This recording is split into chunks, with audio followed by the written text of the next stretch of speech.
Okay, the first thing that we're going to do is front fall, so from the toes. Make sure the legs go back, land flat.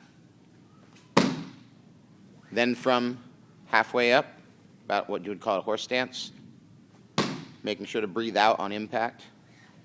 Then from a fighting stance, and we'd round it out by doing 5 total, so the 2 more.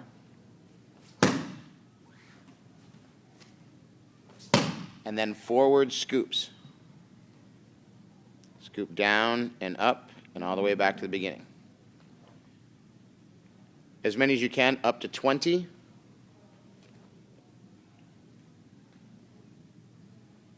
Stop, turn sideways. Another view. Trying to get the nose and the belly down to the ground, up and around. That's followed by the jab cross crunch. So from regular crunch position, you're punching with the near side, then the far side, straight up over the knee. It's less of a sit-up and more of a punch. The follow-through on the second punch will work the obliques if you come up with it. Do twice as many as you did push-ups. The next fall is back fall. We start from the toes. Make sure you tuck your chin, arch your back to land on the shoulders. Breathing out on impact. Turn sideways, please. We do the same thing from standing. From standing, you would begin standing up and then just bend your knees to the squatting position, falling on the shoulders, tucking the chin, making sure not to hit the tailbone. From there in, we go to jumping, just pulling the feet up at the last moment, landing on the muscle of the back, not on the neck, not on the kidneys. We jump and then back roll out to the left side. And then we'll jump and back roll out to the right side. Next exercise, reverse scoops. It's the same position as before, going in the opposite motion, so touching the belly first and then dragging the nose up through. As many as you can, up to 20.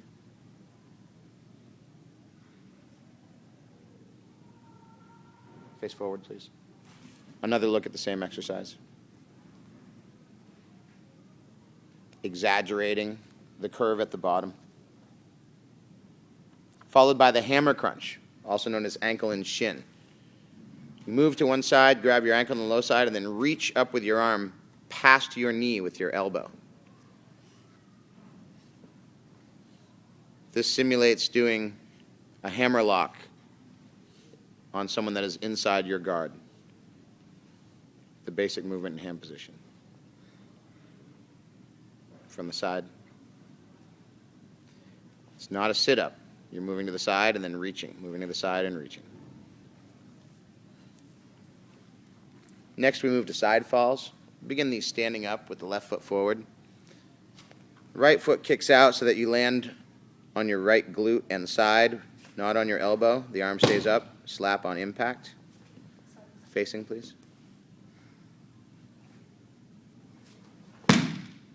And turning to the side. Another view at the same fall. So the sequence is 1 standing, 1 jumping, 1 rolling, so you would keep the same foot forward, and 1 reverse. A reverse starts with the opposite foot forward. Person steps, turns, looks over their shoulder, and falls on that side with a back roll. Another look at the same fall. Starts with 1 foot in front, steps, turns, looks, falls, and rolls. We would do them now all with right foot forward, so it's standing.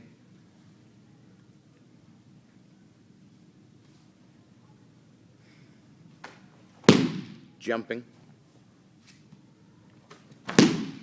Rolling.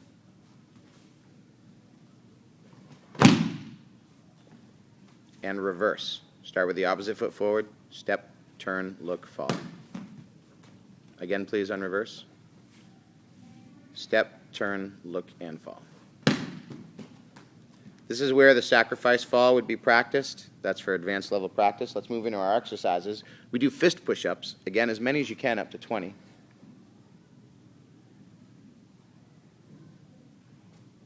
Turn sideways, please. Another look at the same exercise, trying to keep the body straight, coming all the way down, all the way back up. Then we do hip switches. So from the elbows in the same plank position, one leg steps all the way through until the toes point upward. Hand comes up to guard the face, and then steps back to the original position. And the other leg steps all the way through, 90 degrees to the body, as far as you can reach. You would do the same amount of these as you did push-ups. We move to the blocking crunch. From normal crunch position, hands are up. You have to move and bring your elbow on top of your thigh as though to block your rib cage and facing a person that may be striking you from the other side. Again, this is not a sit-up. It's a defensive motion that is practiced mostly with the oblique muscles. Double the number of push-ups is how we do crunches. We move directly to regular push-ups. The same would apply, straight back, all the way down, all the way up, as many as you can, up to the number 20. Followed by bridges. So from the crunch position, we're going to move up as though we had done a back fall and reach, touching the hand and the nose on one side, and then back down to the bottom, and touching on the other side, back down to the bottom. One side, and then the other side. These are directly followed by downward elbow crunches, coming down with the elbow as though to strike the nose or forehead of an opponent in your guard. Again, this is a crunch, mostly the shoulder blades coming off the ground, not a sit-up. Regular push-ups follow.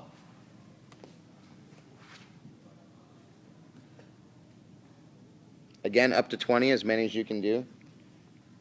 Next is a squat thrust. You start in a standing position in a fighting stance. Facing me, please.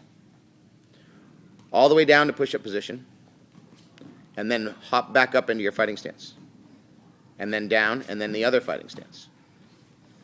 You do as many of these as you did push-ups. The last is the crossed ankle crunch. From crunch position, with the feet up, knees at 90 degrees, hips at 90 degrees, sideways, please. Reaching up to grab your heels. Grab at the heels. Double the number of push-ups that you are doing. That's the end of the falling and warm-up sequence.